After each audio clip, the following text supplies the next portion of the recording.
Hola, ¿qué tal? Bienvenidos. La ética del servidor público responde a dos aspectos fundamentales. Una obligación de carácter moral, que es propia del individuo, es decir, la conciencia que debe tener el servidor público de que sus actos deban adecuarlos a normas de conducta identificados con aspectos de responsabilidad, cumplimiento y honestidad. Soy Daniel Nápoles, bienvenidos al Instituto de Difusión Jurídica Ciudad del Carmen, Campeche. Y para hablar del tema de hoy, la ética de los servidores públicos, está con nosotros Alfonso Leonardo Gil Ballesteros. A continuación daremos lectura a su trayectoria escolar y académica. En cuanto a la labor docente, ha participado en la Universidad Tecnológica de México de 2010 a 2019. Además, en la Universidad Tecnológica en línea UTEL de 2013 a 2020. También ha participado en la Escuela Libre de Derecho, en el Seminario de Derecho a la Salud en el año 2020 y en la Universidad Tecnológica de México en el Diplomado Ley General de Salud de 2014 a 2018. Se ha desempeñado en el Centro de Trasplantes de la Secretaría de Salud Federal como titular del área jurídica de 2014 a marzo de 2018 en las siguientes actividades: vigilancia y supervisión de la Ley General de Salud, colaboración académica en materia de bioética, representante del INAI para dar seguimiento a las peticiones de información, coordinación con la Fiscalía General de la República en relación a las denuncias interpuestas por la Secretaría de Salud, asesoría en los proyectos de propuestas de modificación de las leyes locales y federal, dictaminación de irregularidades emanadas del incumplimiento a las leyes federales, seguimiento de irregularidades, apoyo normativo a las áreas de la Secretaría de Salud, coordinación y coadyuvancia con entidades y dependencias de los distintos órganos de gobierno, representación jurídica del órgano desconcentrado. Además, en la siguiente asociación Sigo a tu lado AC como presidente de 2017 hasta la fecha, con las siguientes actividades: apoyo psicológico a grupos vulnerables de la sociedad, apoyo jurídico en materia de alimentos a grupos vulnerables, seguimiento ante la Fiscalía de Justicia de la Ciudad de México de los delitos contra mujeres y menores de edad, apoyo jurídico a personas con discapacidad, apoyo a grupos vulnerables de la sociedad y promotor de la cultura de donación y órganos.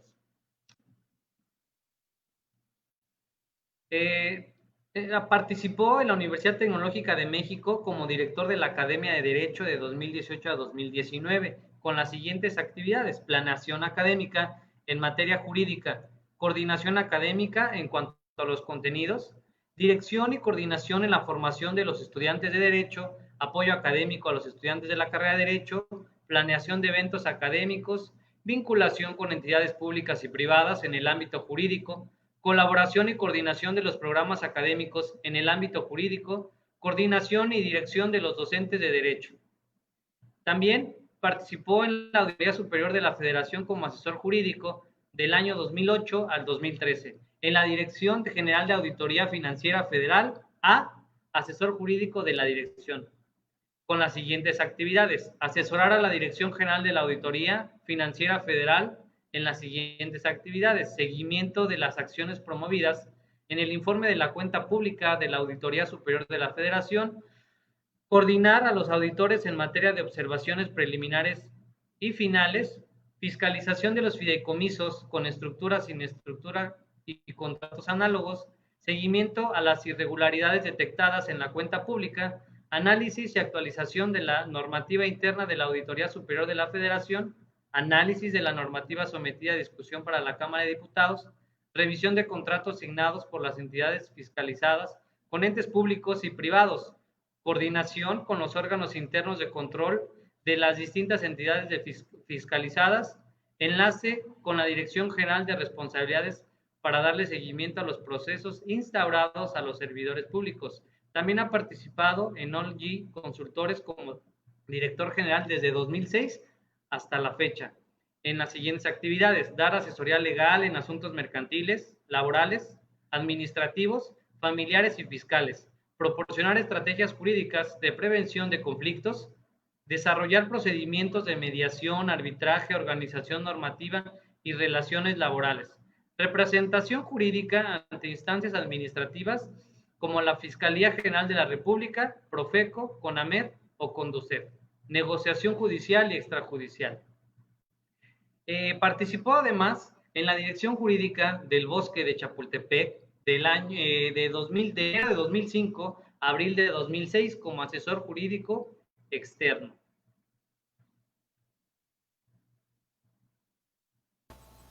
Alfonso, ¿cómo estás? Muy bien, gracias. Yo creo que hubiera hecho un resumen un poco más ejecutivo, ¿no? También por ahí. Pues vale la pena mencionar toda tu trayectoria porque pues es muy importante, ¿no? Para que nuestra audiencia sepa lo preparado que es precisamente para hablarnos del tema, ¿no? Creo que estuvo bien mencionarlo todo, salvo tu mejor opinión, claro. No, al contrario, muchas gracias. Hemos participado con la UNAM precisamente en el tema de responsabilidades de los servidores públicos a partir de la ética. Y esto ha sido muy interesante porque uno de los objetivos que ha tenido su servidor, y a todos les envío un abrazo muy afectuoso a la distancia y mis deseos de una extraordinaria noche, es socializar el tema de las responsabilidades de los servidores públicos. Porque yo creo que he sido servidor público, como tú hace rato tuviste la gentileza, la deferencia de hacer una semblanza respecto a mi vida profesional. Entonces yo creo que el tema del empoderamiento del ciudadano nos va a llevar a tener un mejor Estado de Derecho y además pues servidores públicos bastante más capacitados. Y creo que eso es muy importante, o sea, llegar al punto de la meritocracia de los servidores públicos. Por eso, para mí, no nada más un tema técnico, derecho público y derecho administrativo y de superordenación a subordinación, realmente es un tema que nos concierne a todos los ciudadanos y además superar algunos paradigmas que tenemos en la praxis adjetiva, es decir, en el procedimiento, pues yo creo que nos va a ayudar mucho, ¿no? Y les voy a dar, por supuesto, para no dormirlos, unos chismes muy buenos que tuve como servidor público, ¿no? Y bueno, pues a sus órdenes. Daniel, y muchas felicidades, es un gran esfuerzo el que tú haces. Yo creo que para quienes hemos en algún momento impartido sociedades mercantiles y entendemos que la sociedad mercantil es un ejercicio de emprendimiento, y lo decía el maestro Cervantes Ahumada, la diferencia entre un individuo y otro es el emprender. Y lo que tú estás haciendo en este momento, que es parte de la iniciativa, pues va a ser la diferencia y yo creo que es el inicio de una gran trayectoria para el instituto. Cuenten siempre con su servidor. Y si me permite, nada más quisiera saludar, por ahí ha de estar mi esposa, yo espero, ¿verdad? Veo que se iba a conectar con mi hija, les mando un abrazo y un beso, las adoro. Y a mis queridos amigos del servicio público, a todos los que me dijeron que se iban a conectar, pues les envío un abrazo. Y también un abrazo y reconocimiento especial a mis queridos alumnos de la universidad. Los quiero, saben que los tengo siempre presente y gracias por conectarse también. Adelante. Gracias, Muchas ¿eh? gracias, Alfonso. Muchas gracias y pues también haber aceptado tu participación. Sabemos que a pesar de este tema de pandemia, pues todos ya estamos empezando a retomar actividades. Gracias por hacerte el espacio y pues bienvenidos todos tus comentarios positivos, que así sea. Y pues bien, me gustaría dar inicio a la entrevista y puntualizar con lo siguiente, ¿no? En cumplimiento de en cumplimiento de las funciones del servidor público, y deberes, este está obligado a desarrollar su actividad con apego a las disposiciones constitucionales, legales, reglamentarias y estatutarias. Por eso quiero preguntarte, ¿qué es un servidor público? Mira, el servidor público es un individuo que está revestido de un mandato y que tiene la encomienda de un empleo, cargo o comisión gubernamental, burocrático. ¿Por qué lo digo esto? Porque muchas veces, y me ha sucedido, quizá en un desempeño laboral más privado, que, que consideran que porque te conoce mucha gente, por la naturaleza del empleo que tú estés realizando, tú eres servidor público. Entonces, a mí lo que me lleva a pensar que mucha gente lo relaciona en un sentido de pronta asociación de la palabra servidor público. Bueno, a lo mejor tú estás en una empresa, en una multinacional, en una empresa muy importante en este país, y porque te conozcan todos, creen, y porque tienes atención al cliente, eres un servidor público. No, servidor público es el empleado gubernamental, el que tiene un empleo, cargo o comisión. Incluso hay una jurisprudencia que a mí me gusta mucho y habla que el servicio público es un apostolado. Hay que tener un compromiso realmente desde un ejercicio de abstracción para entender el honor extraordinario que es el trabajar a través de funciones y atribuciones. Entonces, el servidor público es un empleado de gobierno con funciones y atribuciones o con un cargo específico derivado del contexto administrativo, del lugar al que pertenece y que brinda un servicio al usuario ciudadano. Ese sería en sentido muy estricto el servidor público. Sirve al público, pero desde la perspectiva gubernamental. Sabemos que la ética profesional se refiere al conjunto de normas o principios por los cuales debe regirse una persona en el ámbito laboral. En ese sentido, ¿cuál es la relación de la ética con el servidor público? Mira, primero, y nada más quiero yo comentarte para poder cerrar muy bien el comentario anterior que se me fue. Acabo de cumplir 46 años, Daniel, entonces ya tú eres muy joven, pero de repente la memoria se nos va. Joven, Eh, encontramos, digamos, la ruta crítica jurídica en el artículo 108 constitucional, ¿no? Para entender qué es un servidor público, porque además forman parte de los poderes de la Unión, en fin, ese es el servidor público y lo que haga puede afectar la esfera jurídica del gobernado, es decir, de cualquier ciudadano. Entonces, ¿cuál es el tema aquí con la ética y el servidor público? La ética es una actitud de vida, es parte de la filosofía, pero estructura la primera concepción del deber ser, que es concretamente moral, ¿no? Entonces, semánticamente, sintácticamente, nosotros confundimos moral con ética. Y la moral es perfectamente una cuestión unilateral. Yo puedo decir, oye, Alfonso, ¿cómo engordaste en esta pandemia? ¿No? Y pues seguramente todos estarán de acuerdo, pero no en que me lo digan y me hagan sentir mal. Es una cuestión totalmente moral. Pero si me dicen, oye, Alfonso, sal con el cubrebocas y por favor no salgas cuando no tengas nada que hacer. Eso sí es ético. ¿Por qué? Porque además tiene una lógica sanitaria de derecho a la protección a la salud. O por ejemplo, en convivencia, digamos, normal, ciudadana, que me digan, oye, Alfonso, no tires basura en la calle, porque eso ya no es ético. Eso ya no es moral, eso ya es ético. Eso está relacionado con una norma general y que además ayuda a la convivencia entre particulares. ¿Qué quiere decir entonces? Bueno, que la ética está ya más estructurada y está dirigido al debido cumplimiento y al deber ser. No necesariamente que esté ligado al ser coactivo, está dirigido al deber ser, a la conjunción de normas que nos permitan convivir todos y además hacerlo obligatorio porque se encuentra pues en una ley, en un código, en un reglamento, ¿no? Entonces, eso es lo que nos da la perspectiva ética, es la transición de la moral, que es unilateral, que no es forzosa, que además es muy subjetiva, a la ética, que ya es un estudio muy estructurado de la filosofía y que es bastante más forzoso y es la primera relación con la ley, con la norma. Ahora, los servidores públicos tienen que actuar con ética, no con moral. ¿Por qué lo comento? Y aquí voy a darme algunas libertades, Daniel, si tú no tienes inconveniente, de dos experiencias, muchas gracias, donde yo podía percibir la moral versus la ética. Una vez en un proceso de fiscalización en la Auditoría Superior de la Federación, un organismo muy famoso, una persona adquirió un estudio que costó 3 millones de pesos y eran 15 hojas de PowerPoint.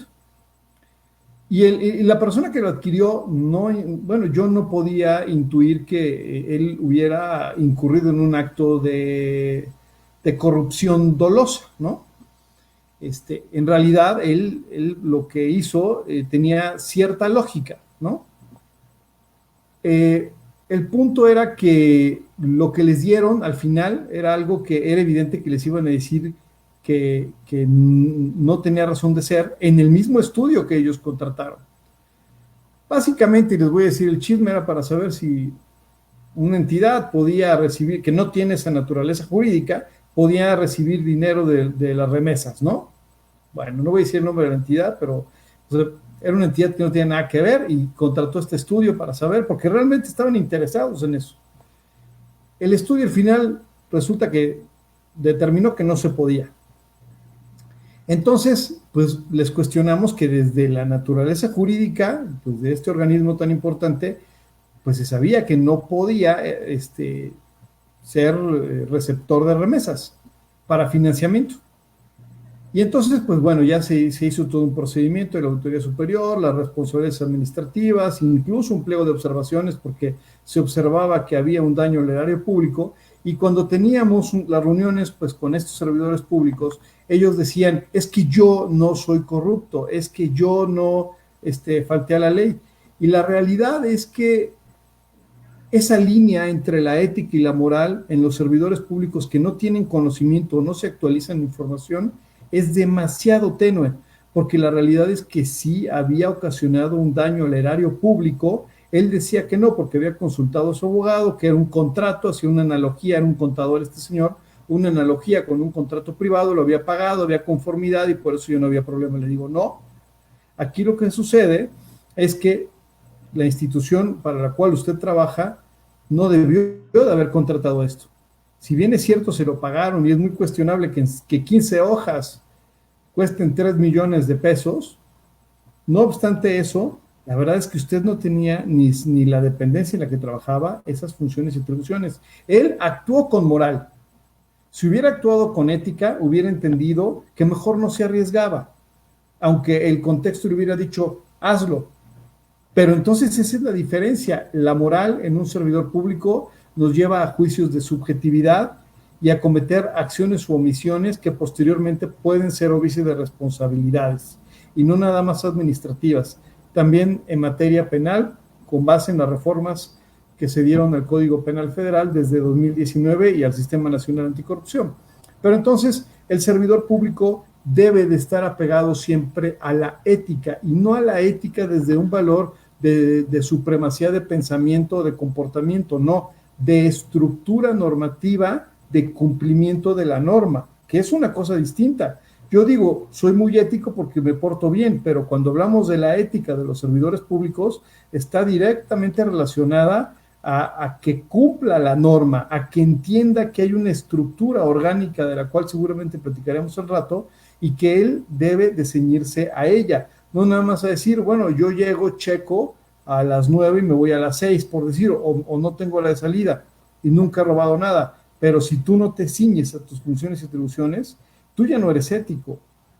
Entonces, por supuesto, hay una responsabilidad ahí extraordinaria, donde la moral la vamos a dejar a un lado, porque la moral es unilateral. Y entonces nos vamos a la ética. Y la ética tenemos como parámetro la normativa pública, y solo en algunos casos la vamos a suplir con la normativa privada. No sé si hay alguna duda. No, muy clara la explicación. Alfonso, la supervisión de la conducta de los servidores públicos en ejercicio de su cargo es un tema que desde siempre ha estado en la mira de la sociedad. Por eso quiero preguntarte, ¿cuál es el marco de actuación del servidor público?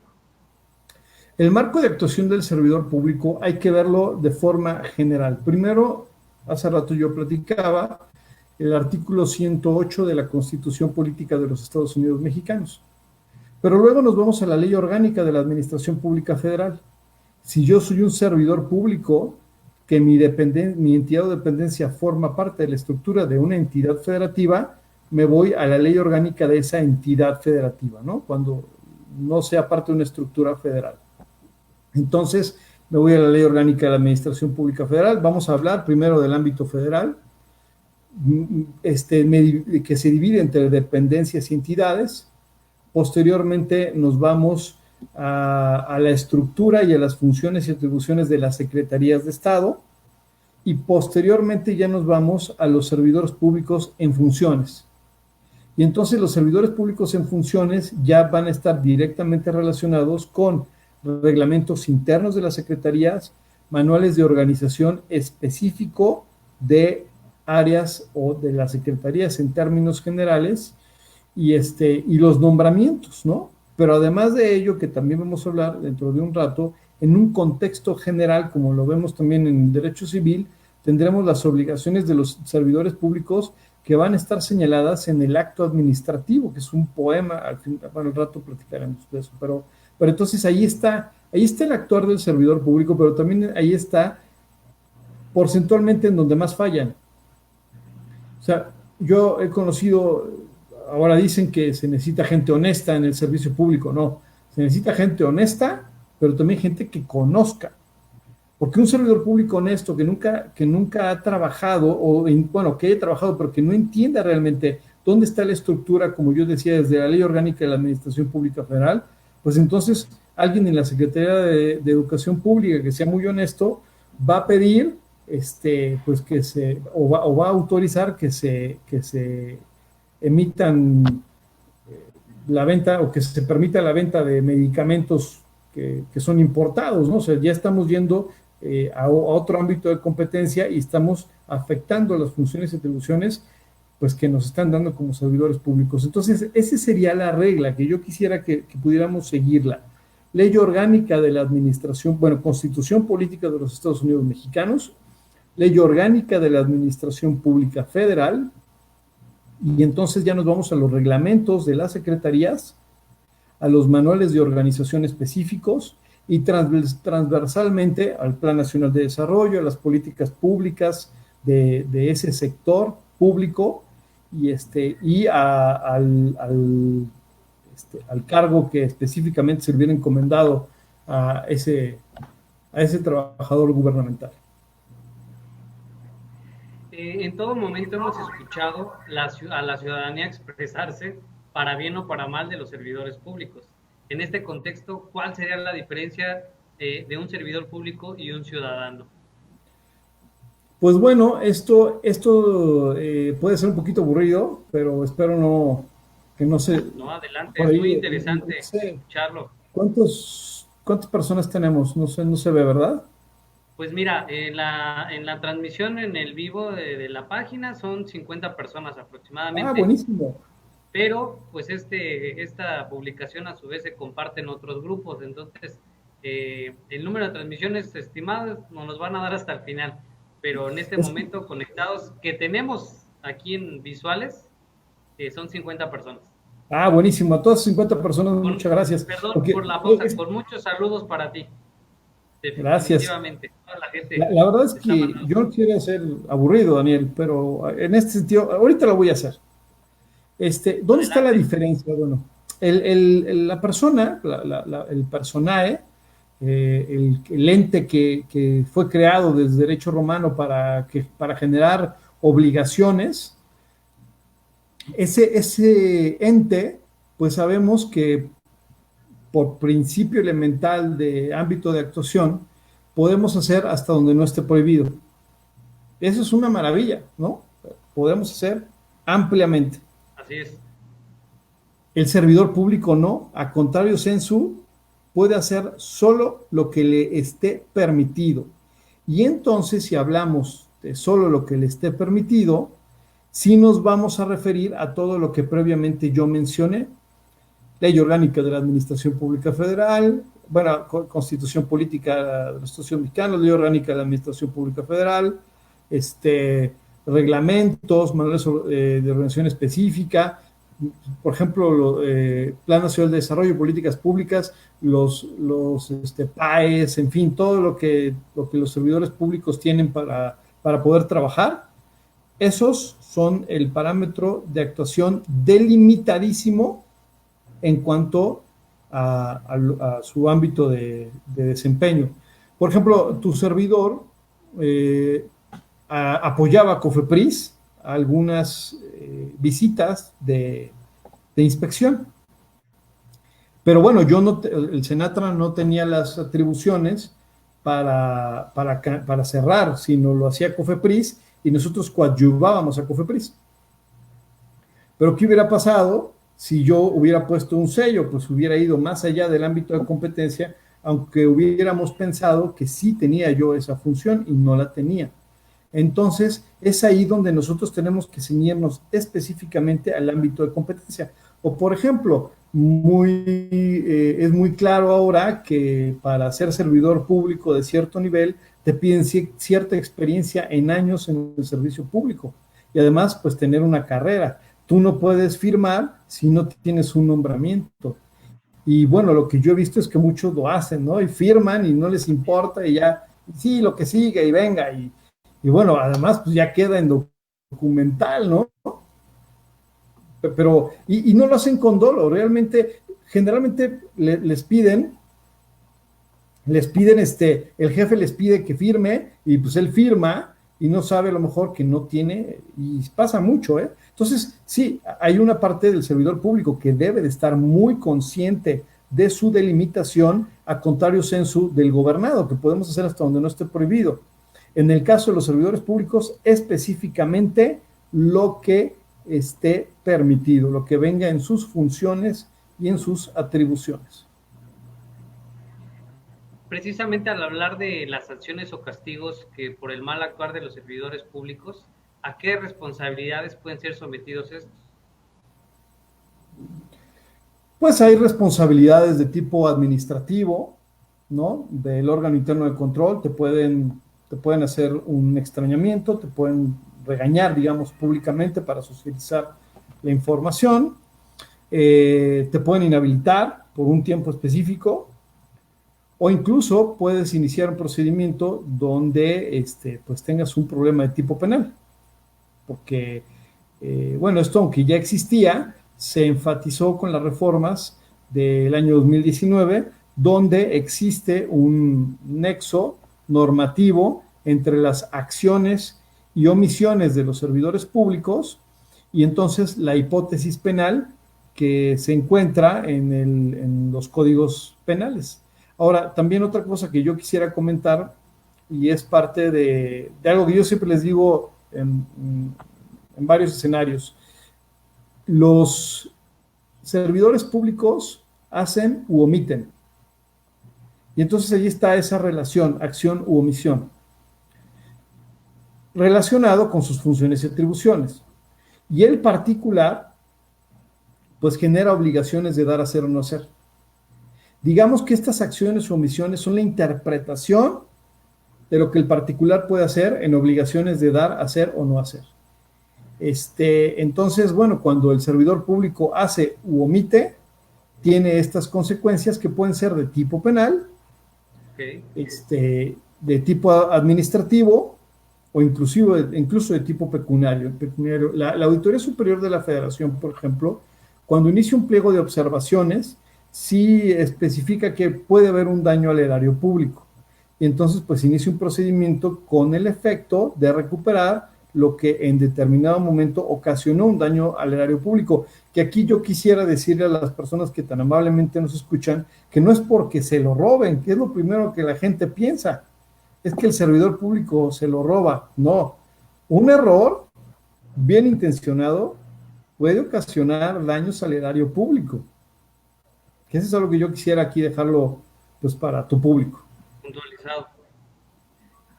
Al hablar de servidores públicos nos viene a la mente la materia administrativa y todo lo que conlleva. En ese sentido, ¿qué es el acto administrativo? Y luego llegamos precisamente muy a presión y al acto administrativo.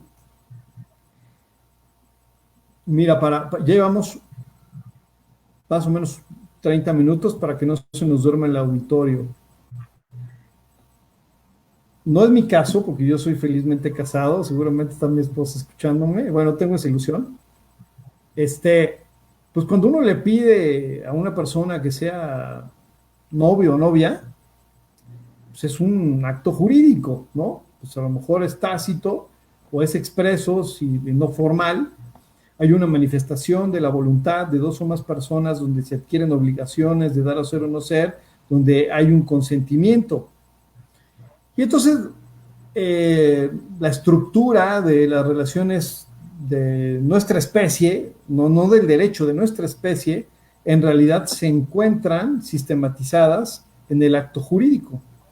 Y entonces fuimos evolucionando, creando ficciones jurídicas como la persona moral, que son los estados, ¿no? Decía Maquiavelo, el status quo, el estado de las cosas. Y entonces, en este sentido, el Estado pues, es una ficción jurídica. Uno puede leer la normatividad de Perú, la de Colombia, la de Chile, la de España, y todos hablan de la persona moral que significa el Estado, que es un intangible, es un ideal, existe porque pasa por un proceso de formación reconocido por todos, aceptado y viven en él.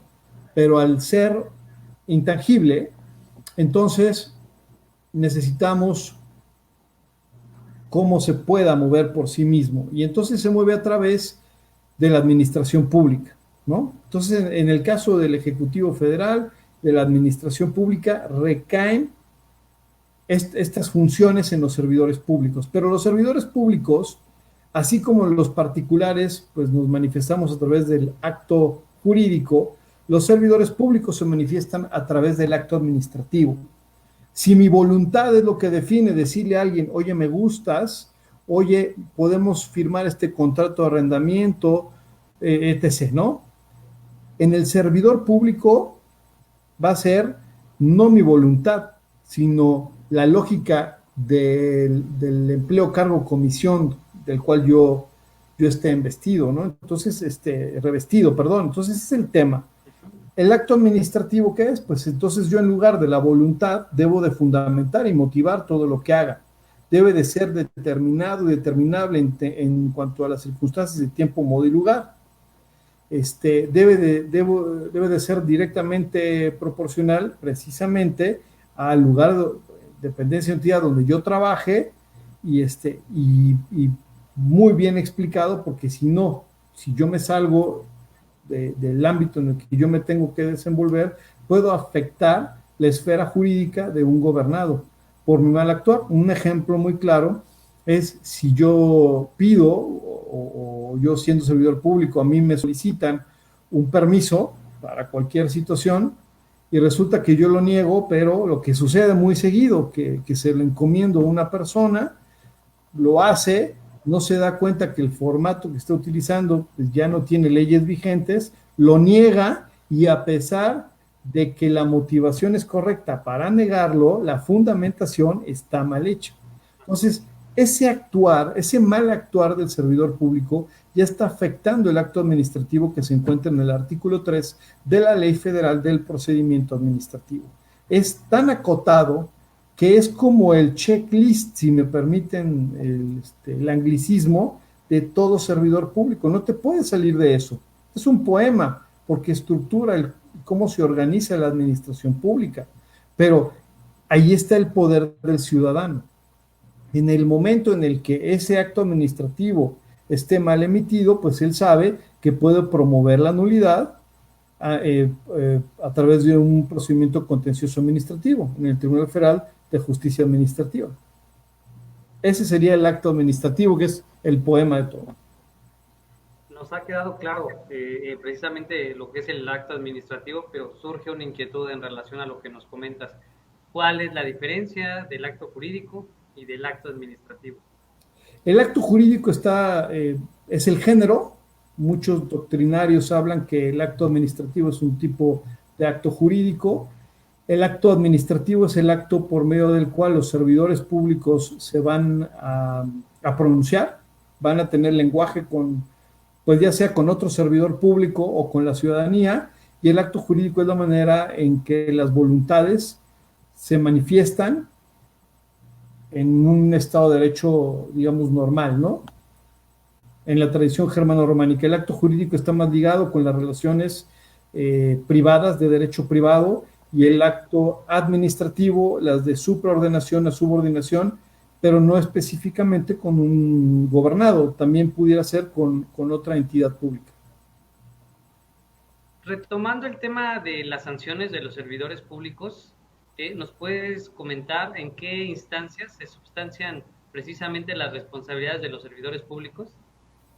Claro, las instancias como tal de servidores públicos, pues pueden ser en el órgano interno de control como responsabilidades de servidores públicos en una primera instancia y pueden llegar pues hasta el Tribunal Superior de Justicia Administrativa. O, pues, si son responsabilidades de tipo penal, pues ya las verían con la Fiscalía General de la República o, en su caso, la Fiscalía de cada entidad federativa. Una vez que nos has comentado precisamente estas instancias, ¿qué papeles juegan la Auditoría Superior de la Federación, los órganos internos de control y las contralorías? Muy bien. No sé si me quedé un poco inquieto si yo ya fui muy claro o fui claro, más o menos claro en el tema del acto administrativo. Creo que quedó muy puntualizado, no hubo mayor inconveniente en relación a ese tema. Quedó Muy muy bien, muchas diferenciado, gracias. entonces pues quedó claro, ¿no? Muchas gracias. Pues la Auditoría Superior de la Federación es el órgano fiscalizador, forma parte de la Cámara de Diputados. Ellos tienen auditorías, pues no nada más de los ingresos y egresos, después de haber sido ejercido el presupuesto que se le otorgó a una entidad pública, presupuesto federal, sino también ven cuestiones de desempeño, de que los servidores públicos o que los servidores públicos estén cumpliendo su trabajo de manera directa y óptima respecto a sus funciones y atribuciones. Porque, bueno, también ahí veríamos acciones o omisiones.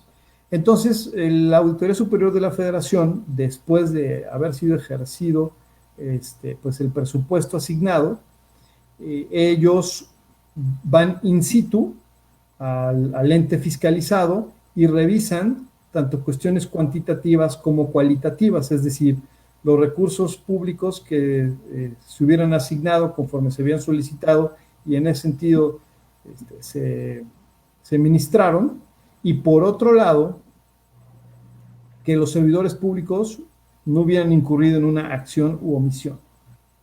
Y entonces la misma Auditoría Superior de la revisión de la cuenta pública, pues pudiera tener dos tipos de responsabilidades, las más importantes, porque bueno, la Auditoría Superior de la Federación se materializan sus revisiones en varias consecuencias jurídico-administrativas, pero aquí pudiéramos ver dos que me parecen las más esenciales.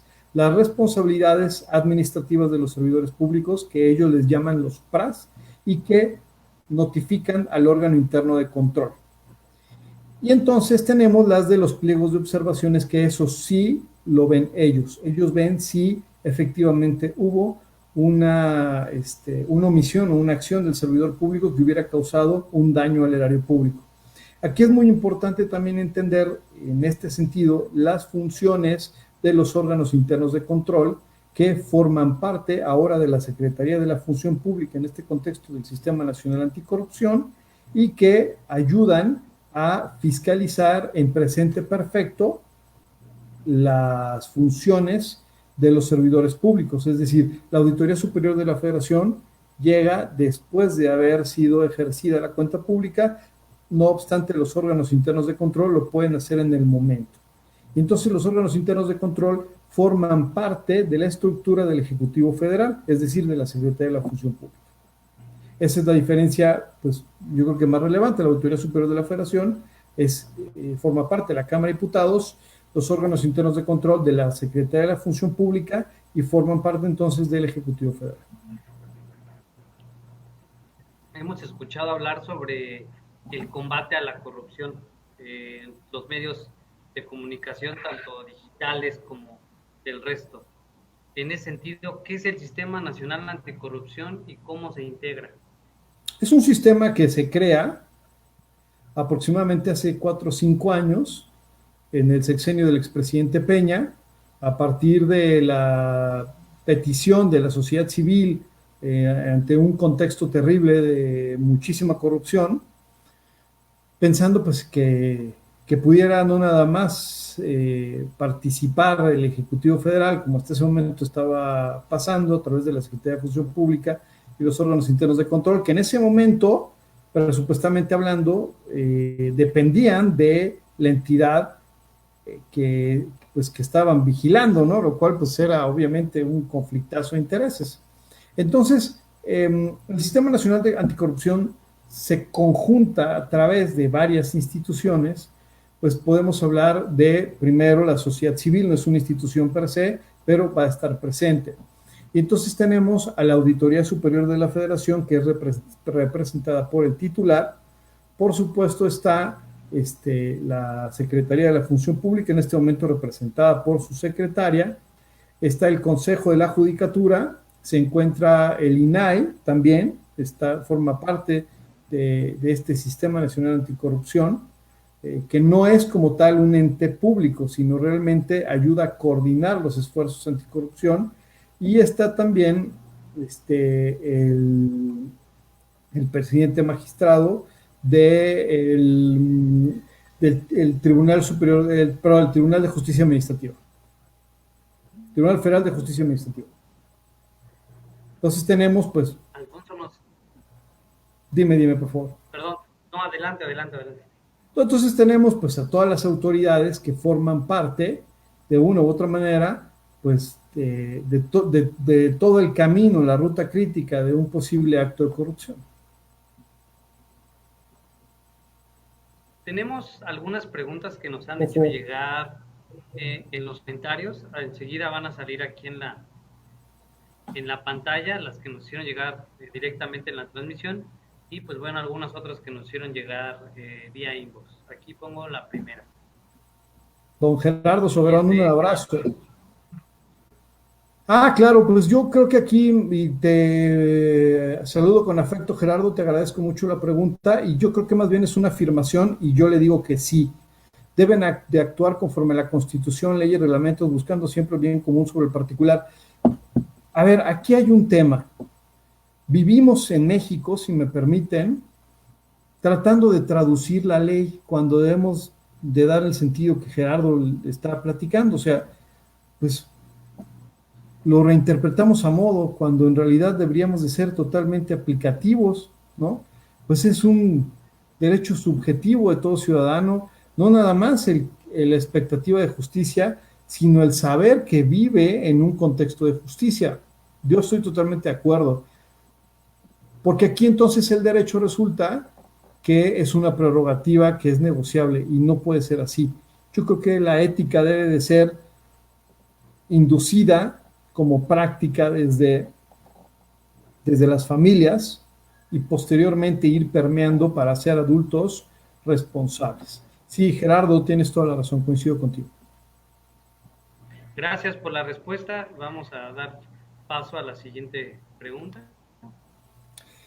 Y bueno, un gran servidor público, Orlando, lo admiro, no voy a penarlo, pero pregunto, Orlando, ¿es factible que un servidor público se oponga y no acate las instrucciones que les dan sus jefes, un secretario del presidente, por ejemplo? Maestro Orlando Betancourt, compañero mío de batallas y un servidor público que yo admiro muchísimo, debería ser, maestro, por supuesto debería de ser, porque el servidor público, su objetivo es la gente. Yo, con amigos como el maestro Betancourt, no, además, una deferencia en el servicio público, pues vaya, él sabe que no deberíamos de escatimar en el hecho del deber ser, porque además está intrínseco en el individuo, es una cuestión filosófica. No nada más negar, sino fundamentar y motivar por qué nos están negando, porque además no sería un capricho. O sea, cuando uno está pegado a la norma, es un derecho del servidor público, y además es un derecho que no es unilateral, que la doctrina del acto administrativo así no los establece. En realidad es por el bien común, por ello le da sentido al servicio público. Y entonces yo digo, claro, maestro, sí debería de pasar, debe de estar fundado y motivado, y por supuesto siempre con el objetivo de poder brindar un mejor servicio, pero además llevar a cabo esta alta encomienda del artículo 108 constitucional, que dice que el empleo, cargo o comisión debe de ser llevado de la mejor manera. Por supuesto, yo creo que además, pues ha pasado, sí hemos tenido en la historia de nuestro país, y yo creo que va a seguir sucediendo, pues situaciones donde se nieguen justificada y motivadamente. Gracias, Alfonso, por la respuesta. Continuamos con la siguiente. Fundamental, motivada. Muy bien. No, al contrario.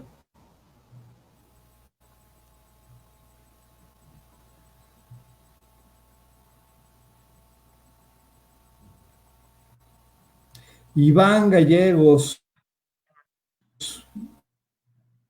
abogado, colega, qué gusto. En caso de que yo creo que aquí nos tenemos que ir a los hechos, generando un super jerárquico solicita un poco más. Habría que ver el régimen al que está el servidor público, si es un servidor público con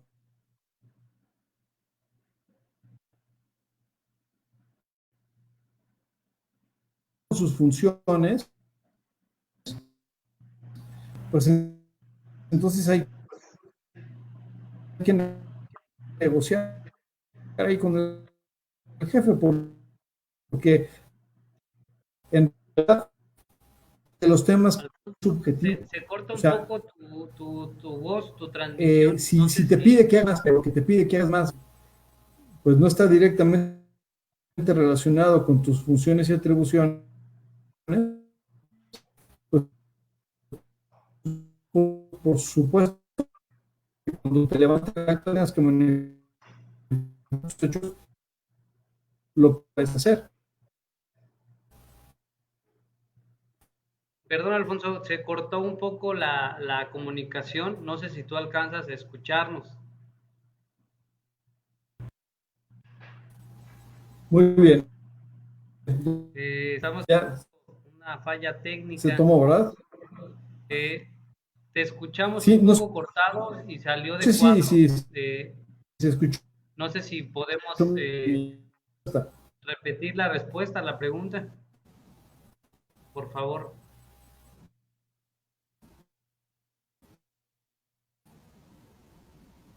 Sí, muy rápido, para no quitarles el tiempo, un servidor público, allí sí tendría que tener cuidado en negarse.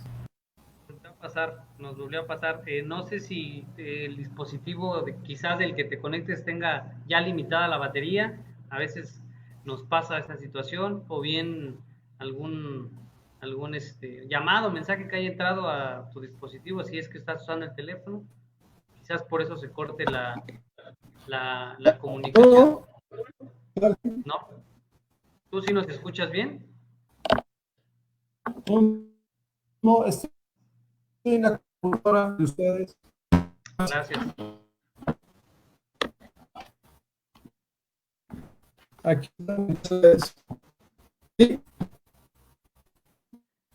Es que está un poco, de hecho la imagen está congelada, te alcanzamos a escuchar no muy claramente.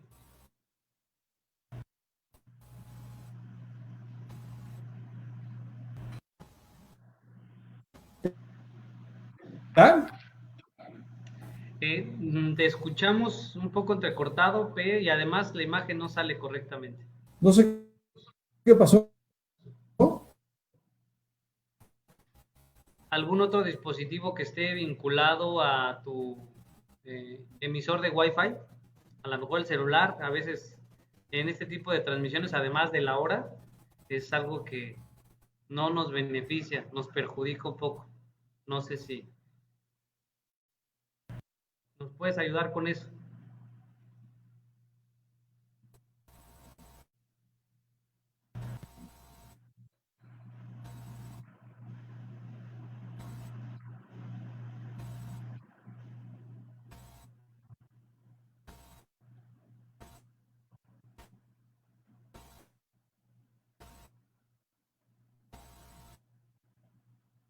Ahí como nos escuchas, Alfonso, ya te vemos, nada más que ahora no te escuchamos.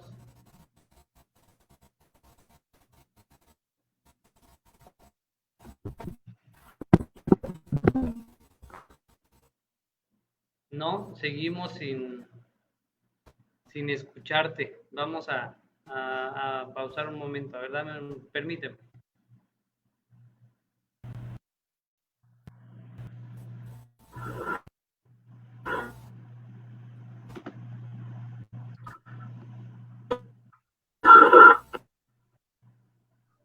A ver ahí, creo que ya estamos. Mejor, Ya. ¿no? Ahora Buenísimo. sí, creo que perfecto. Muy bien, apreciado Iván, te envío primero un abrazo muy fuerte, te admiro mucho, te quiero, colega, y te quiero decir también que, pues dependiendo, si a ti te piden pues que te quedes más tiempo, pero para hacer tu trabajo, habría que pensarlo, porque si eres servidor público de confianza, el régimen contractual te lo permite. Voy a apagar ¿eh? Sí, adelante. Ahí está. Ya. Gracias. El régimen contractual, pero si te están pidiendo, por ejemplo, que lleves a la esposa del jefe o que hagas otras cosas que no debes de hacer, pues eso sí no lo puedes hacer. Si te quieren levantar un acta administrativa, pues definitivamente tú tienes que, pues como documental pública, tienes que guardar todo lo que a ti te están solicitando que hagas y también requieras o requiere que se anexe al acta que seguramente te van a querer levantar. En el servicio público es mucho más difícil que afecten a una persona, se da mucho más en el ámbito privado, porque aquí pues todo se puede comprobar. Entonces, pues tú, Iván, la verdad es que creo que podrías anexar los probatorios que pudieras tú haber obtenido de lo que te están pidiendo que no debes de hacer, y en el momento que te quieran levantar un acta administrativa, pues en ese momento tú pedir que te den uso de la voz y que quede consignada en el acta administrativa o en la instancia en la que te quieran sancionar. Gracias por la respuesta, Alfonso. Tenemos 2 preguntas más, si nos lo permites, si tu Por tiempo supuesto. también así lo dispone. Daremos lectura a estas 2 preguntas. Nos mandan la siguiente. A su consideración, ¿qué le falta a la ley de anticorrupción, dado que a todas luces es una ley incompleta? Yo creo que tenemos un tema, la ley anticorrupción. Para mí, creo que no se ha entendido que el escalafón de los servidores públicos debe de ser verdaderamente transparente.